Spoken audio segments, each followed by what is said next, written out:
ہم بستری کے دوران بیوی کی 3 جگہوں پر بوسہ دینا کیوں حرام ہے؟ بسم اللہ الرحمن الرحیم۔ السلام علیکم ورحمۃ اللہ وبرکاتہ۔ آج کا بیان میرے بھائیوں کے لیے خاص ہونے والا ہے۔ میرے محترم بھائیوں، آج میں آپ لوگوں کو ایک ایسی حقیقت بتانے جا رہی ہوں جسے جان کر آپ حیران رہ جائیں گے، آپ چونک جائیں گے۔ کیا آپ جانتے ہیں کہ ہم بستری کے دوران اپنی بیوی کی 3 جگہوں پر بوسہ دینا کیوں سختی سے منع کیا گیا ہے؟ کیا آپ نے کبھی سوچا ہے کہ جو چیز اسلام نے حرام قرار دی ہو اس کے پیچھے کتنی بڑی حکمت چھپی ہوئی ہو سکتی ہے؟ آج میں آپ کو وہ تمام باتیں بتاؤں گی جو شاید آپ نے پہلے کبھی نہ سنی ہو۔ لوگ اس بارے میں بات کرنے سے کتراتے ہیں، شرماتے ہیں، مگر کیا لا علمی گناہ سے بچا سکتی ہے؟ ہرگز نہیں۔ اگر میں بھی آپ کو نہیں بتاؤں گی تو ایک ان پڑھ شخص آپ کو کیسے بتا سکتا ہے؟ کچھ گناہ ایسے ہوتے ہیں جن کا نتیجہ فوری نظر نہیں آتا، مگر جب وقت گزرتا ہے تو انسان کی زندگی میں ایسی مشکلات آتی ہیں کہ وہ خود حیران رہ جاتا ہے کہ آخر یہ سب کیوں ہو رہا ہے۔ ہم بستری کے دوران بیوی کی 3 جگہوں پر بوسہ دینے والا یہ مسئلہ صرف ایک غلطی نہیں بلکہ اس کے اثرات انسان کی پوری زندگی پر مرتب ہوتے ہیں۔ آپ سوچ رہے ہوں گے کہ بھلا اس میں کیا برائی ہو سکتی ہے؟ کیا یہ کوئی عام سی بات نہیں ہے؟ مگر یاد رکھیں، ہر وہ چیز جو وقتی خوشی دیتی ہے، جو انسان کو وقتی طور پر لذت دیتی ہے، مزہ دیتی ہے، ضروری نہیں کہ وہ جائز بھی ہو۔ کیا آپ جانتے ہیں کہ ان 3 جگہوں پر بوسہ دینا نہ صرف دینی طور پر حرام ہے بلکہ یہ عمل جسمانی، روحانی اور نفسیاتی نقصانات کا بھی باعث بن سکتا ہے؟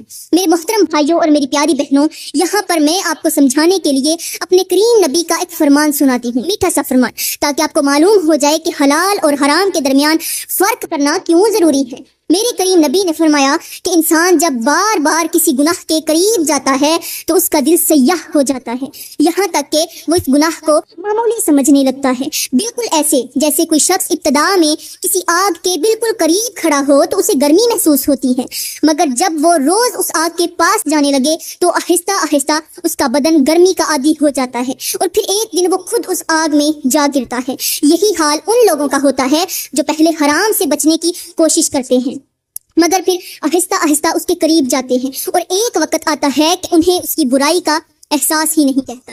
آج ہم جس دور میں جی رہے ہیں، جس معاشرے میں ہم سانس لے رہے ہیں، وہاں بہت سی چیزیں ایسی ہیں جو گناہ میں شمار ہوتی ہیں مگر معاشرہ انہیں عام سمجھنے لگتا ہے، اور جب کوئی ان کے نقصان کے بارے میں بتاتا ہے تو لوگ ہنسی مذاق میں اڑا دیتے ہیں۔ مگر یاد رکھیں، اللہ کے احکام کو نظر انداز کرنا ہمیشہ نقصان کا سبب بن سکتا ہے، چاہے وہ نقصان فوری نظر آئے یا وقت گزرنے کے بعد نظر آئے۔ میرے محترم بھائیوں، آج کا بیان اگر آپ مکمل سننے سے پہلے اسے چھوڑ گئے تو شاید آپ اپنی زندگی کی سب سے اہم حقیقت سے محروم رہ جائیں۔ یہ وہ بات ہے جو آپ کی سوچ بدل سکتی ہے، آپ کی زندگی سنوار سکتی ہے، اور شاید آپ کو اس گناہ سے بچا سکتی ہے جو آپ انجانے میں کر رہے ہیں۔ کیا آپ واقعی اتنی بڑی حقیقت جانے بغیر جا سکتے ہیں؟ فیصلہ آپ کے ہاتھ میں ہے۔ اللہ کا فرمان ہے کہ میاں بیوی کا رشتہ دنیا کے خوبصورت ترین رشتوں میں سے ایک ہے جس میں سکون، محبت اور رحمت رکھی گئی ہے۔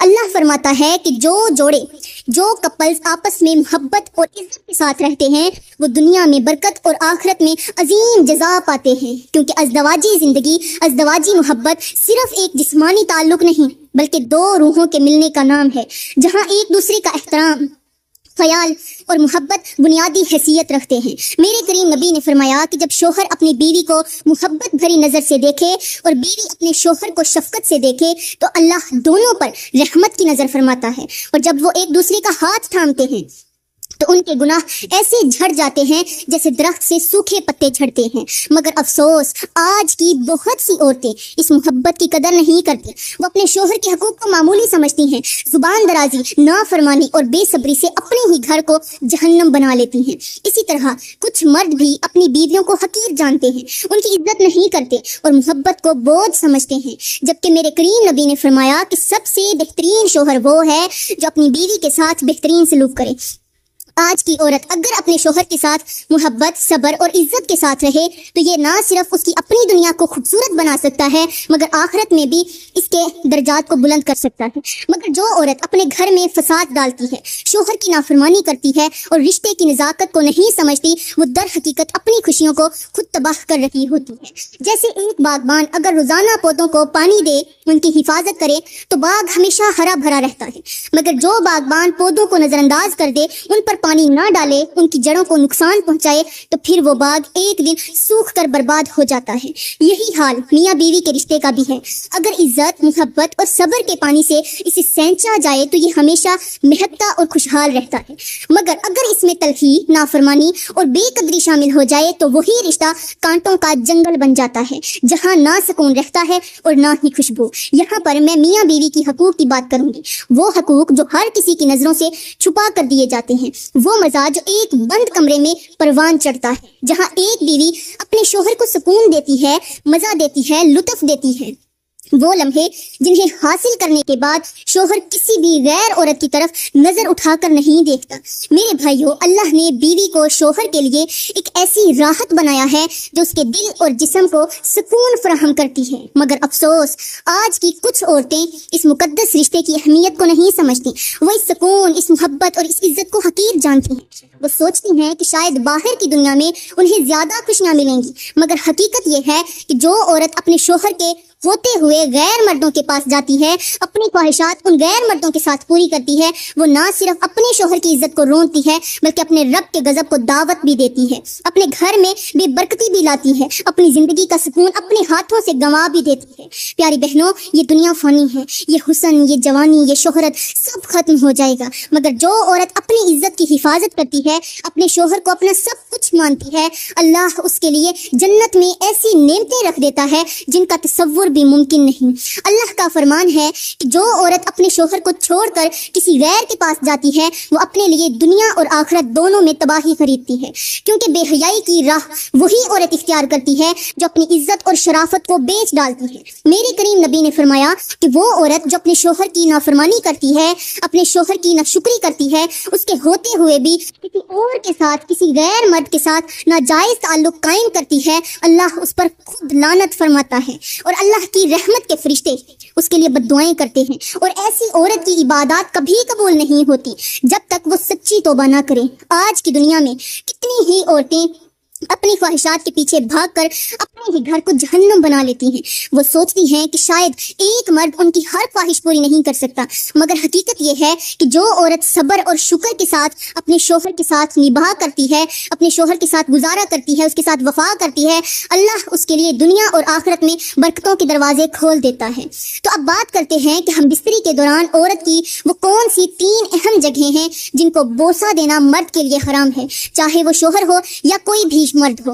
پہلی جگہ وہ ہے جہاں سے ناپاکی خارج ہوتی ہے، یعنی اگلا مقام جسے شریعت میں صرف ہم بستری کے لیے جائز قرار دیا گیا ہے، مگر بوسہ دینا سخت منع ہے، کیونکہ یہ وہ جگہ ہے جہاں سے جسم کی غلاظت خارج ہوتی ہے، اور یہ انسانی صحت کے لیے انتہائی خطرناک ہے۔ ڈاکٹرز بھی کہتے ہیں کہ یہاں موجود بیکٹیریا اور وائرس کئی خطرناک بیماریوں کو جنم دیتے ہیں، جن میں پیشاب کی نالی کے انفیکشن، جلدی بیماریاں اور دیگر سنگین طبی مسائل شامل ہیں۔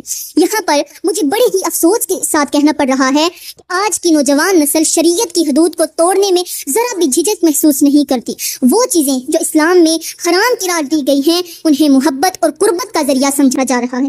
خاص طور پر ازدواجی تعلقات میں ایسی حرکات کی جا رہی ہیں جنہیں اللہ اور اس کے رسول نے سخت ناپسند فرمایا ہے۔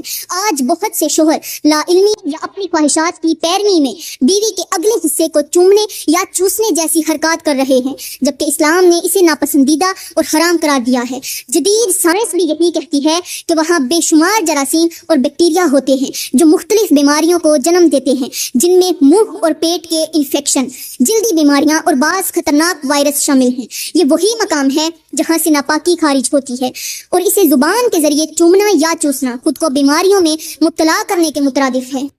میرے کریم نبی نے فرمایا کہ جو کام فطرت کے خلاف ہو وہ ہمیشہ نقصان دہ ہوتا ہے، اور یقیناً یہ بھی انہی کاموں میں سے ایک ہے۔ افسوس کہ آج کے لوگ، بہت سے لوگ ایسے ہیں جو شرم اور حیا کو چھوڑ کر ان گناہوں میں پڑ رہے ہیں، جو نہ صرف ان کی صحت بلکہ روحانیت کو بھی تباہ کر دیتے ہیں۔ دوسری جگہ کون سی ہے؟ پہلی تو ہو گئی پیشاب کا راستہ، اگلا مقام۔ دوسری جگہ وہ ہے جو پچھلا مقام کہلاتی ہے، جہاں سے فضلہ خارج ہوتا ہے، اور جس کے بارے میں اسلام نے سختی سے منع فرمایا ہے۔ یہ وہ ناپاک جگہ ہے جہاں بوسہ دینا تو درکنار، جسمانی تعلق قائم کرنا بھی کبیرہ گناہوں میں سے ایک ہے، جس پر اللہ نے شدید عذاب کا اعلان کیا ہے۔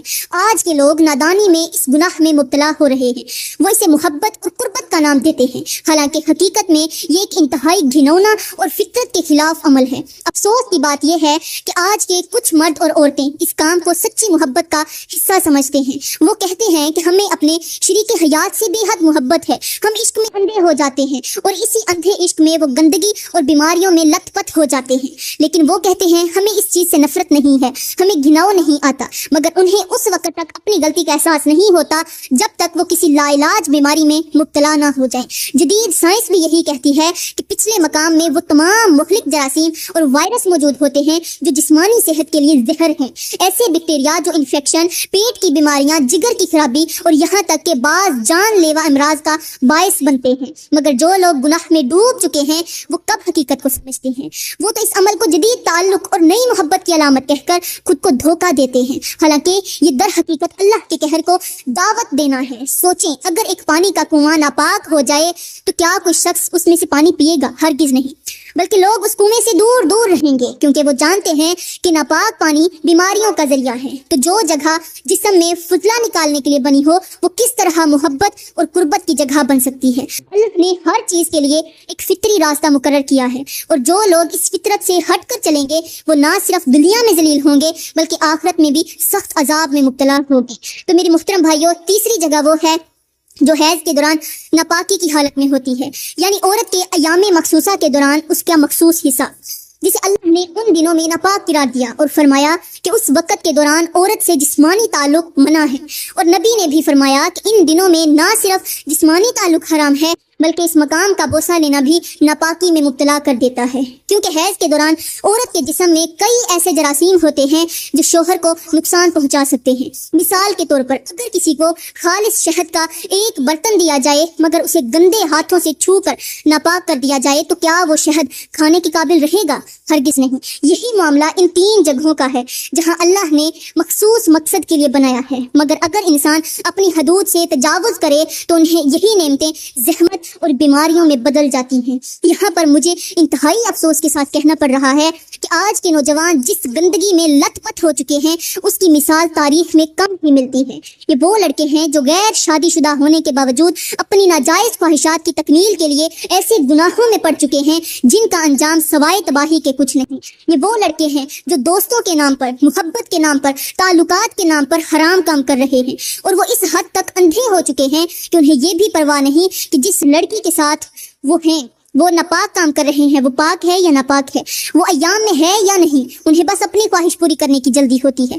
یہ نہ صرف زنا کر رہے ہیں بلکہ ناپاکی کی حالت میں بھی اس لڑکی کے جسم سے کھیل رہے ہیں جو سراسر اللہ کی نافرمانی ہے۔ یہ وہ لوگ ہیں جو گناہ کبیرہ میں مبتلا ہیں، جن پر اللہ کا قہر نازل ہو سکتا ہے، جن کی زندگیوں میں نحوست اور بدبختی بھر چکی ہے، مگر انہیں اس کا اندازہ نہیں ہوتا، اور جب انہیں پتہ چلتا ہے تب تک بہت دیر ہو چکی ہوتی ہے۔